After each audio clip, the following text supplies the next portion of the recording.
पास। वो राजा है इसलिए नहीं रहते हैं कि वो राजा है। हनुमान जी के तो एक ही राजा हैं, वो राजा राम हैं, उनके अलावा और कोई राजा नहीं है। बोलो हनुमान जी के राजा कौन है? एकमात्र दुनिया में राम जी हैं उनके राजा, राजा राम और कोई नहीं। ये सुग्रीव वानरों का राजा है, ये राजा है इसलिए हनुमान जी सुग्रीव के पास रहते हैं, ये बात नहीं है। ये सूर्य भगवान का पुत्र है और सूर्य भगवान से शिक्षा ग्रहण की थी हनुमान जी ने। अर्थ समझ में आ रहा है ना? सूर्य भगवान से शिक्षा ग्रहण की थी श्री हनुमान जी ने, और ये सूर्य पुत्र है। तो सूर्य भगवान ने हनुमान जी से कहा था, हनुमान जी ने कहा कि गुरु दक्षिणा में हम क्या दें आपको?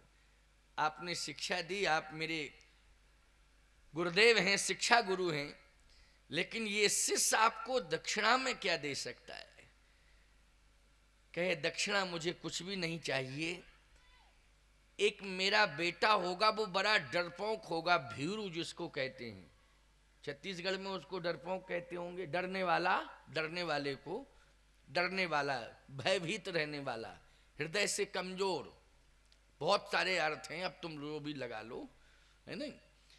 डरने वाला, बड़ा भयभीत, उसके अंदर सदा भय रहेगा, वो डरता रहेगा। बस उसके ऊपर एक बहुत बड़ी विपत्ति आएगी।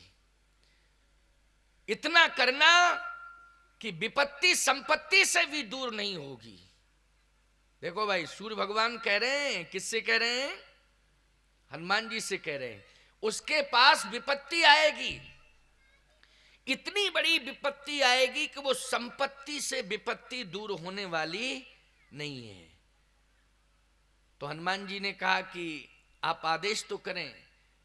मेरा आदेश यही है, यही गुरु दक्षिणा है कि वह विपत्ति हे हनुमान तुम्हारे द्वारा दूर होगी जब उसको तुम भगवत शरणागति में पहुंचा दोगे, भगवान की शरण में वो पहुंच जाएगा तो उसकी विपत्ति भगवान दूर कर देंगे। इतना कार्य तुम कर देना, भगवत शरणापन्न कर देना उसको, बस सीधी सी बात। भगवत शरणापन्न बोलो, सुग्रीव को किसने किया? हनुमान जी ने किया। ये भगवान की शरण में कभी नहीं जाता, ये डरता था। और हनुमान जी से आज भी कह रहा है ये कि धरवट रूप देखते जाई,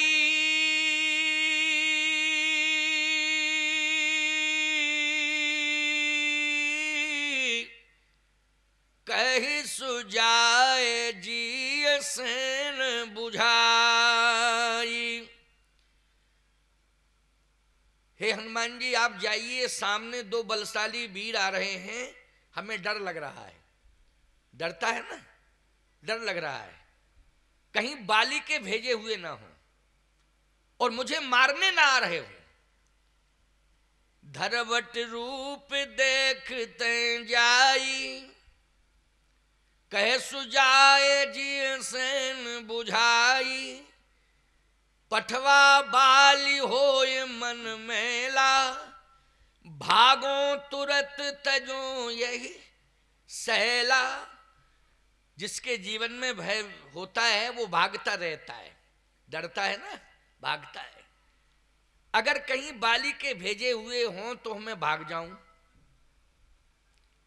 लेकिन याद आ गई, हनुमान जी तो समझ रहे थे, याद आ गई अपने गुरुदेव भगवान की, सूर्य भगवान की शिक्षा गुरु की याद आ गई कि मेरे गुरुदेव ने कहा था कि ये भयभीत बहुत रहते हैं, मेरा पुत्र भयभीत रहेगा, उसके जीवन में सदा भय रहेगा। हे हनुमान, उसके ऊपर जो विपत्ति आएगी उस समय तुम उसका साथ दे देना और भगवान के चरण शरण में पहुंचा देना, जिससे उसके जीवन की विपत्ति दूर हो जाए और भय भी दूर हो जाए। हे हनुमान, आज वो समय आ गया है, आज वो समय आ गया है, क्योंकि विपत्ति में है सुग्रीव। बोलो विपत्ति में है ना, प्रवसन पर्वत पर रहता है, बाली ने लात मार के भगा दिया है, वो प्रवसन पर्वत पर रहता है, विपत्ति का मारा हुआ है।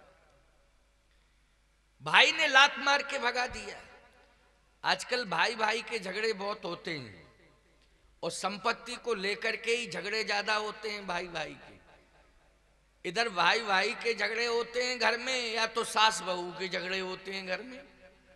सास बहू, पता नहीं क्यों होते हैं सास बहू के झगड़े और भाई भाई के। भाई भाई के तो संपत्ति को लेके झगड़े होते हैं, चलो बात समझ में आ रही। संपत्ति इनके क्यों होते हैं सास बहुओं के, पता नहीं। क्या इनमें भी संपत्ति का कोई बंटवारा होता है? इनका अधिकारों को लेकर के झगड़ा होता है, समझ रहे कि नहीं। बहू आती है तो वो कहती है सास अपने संपूर्ण अधिकार मुझे हैंडओवर कर दे। हमारी समझ में जहां तक यही बात, और कोई झगड़े वाली बात ही नहीं। और क्या बात, पूरे अधिकार सास जो है हमको दे दे। लेकिन एक बात सुनना माताओ, समझने की कोशिश करना, अधिकार कभी भी दबाव से नहीं लिया जाता है। बैठ जा, बैठो बैठो, नौनी मन है, बैठ बैठ। वो अधिकार कभी भी दबाव से नहीं मिलता है, अधिकार कर्तव्य से मिलता है। ये सूत्र है कथा में और तुम सबके लिए शिक्षा है। कर्तव्य से अधिकार मिलता है। कर्तव्य करने का संकल्प बहुएं ले लें, सास से अधिकार मांगना नहीं पड़ेगा, अपने आप अधिकार मिल जाएगा, मांगने की आवश्यकता नहीं पड़ेगी। कर्तव्य करना चाहिए, कर्तव्य से अधिकार प्राप्त हो जाता है। क्योंकि आज तुम बहू हो, कल तो तुम सास हो। जिस घर की आज बहू हो, बोलो भविष्य की तुम उस घर की क्या हो, सास हो कि नहीं, कि बहू ही बनी रहोगी जिंदगी भर। भविष्य की तुम उसी घर की सास हो। तो जो व्यवहार तुम सास के साथ करोगी, वही व्यवहार जब तुम सास बन जाओगी तो आने वाली बहू तुम्हारे साथ करेगी। तब उस समय कष्ट होगा, उस समय कष्ट होगा। इसलिए मैं कहता हूं कि कर्तव्य से अधिकार लेने की कोशिश करो, कर्तव्य अच्छा करो, अधिकार अपने आप मिल जाएगा। विवाद करने की आवश्यकता नहीं है, संवाद करने की आवश्यकता है। घर घर के विवाद समाप्त हो जाएं, इसलिए राम कथा संवाद करने की प्रेरणा दे रही है कि सब संवाद करें, आपस में विवाद को खत्म करें। रामचरितमानस में जितने भी प्रसंग हैं उनमें संवाद है, क्यों भाई, है ना। और महाभारत में जितने प्रसंग हैं उनमें विवाद है, क्यों, यही अंतर है। महाभारत में जितने भी प्रसंग हैं उनमें क्या है, विवाद है। और रामचरितमानस में जितने प्रसंग हैं उनमें संवाद है। इसलिए महाभारत में आप लोग वो पंडवानी वगैरह होती, छत्तीसगढ़ी में पंडवानी, तो वो उसमें देखते नहीं, वो दौड़ दौड़ के कैसे होता है सब, हैं।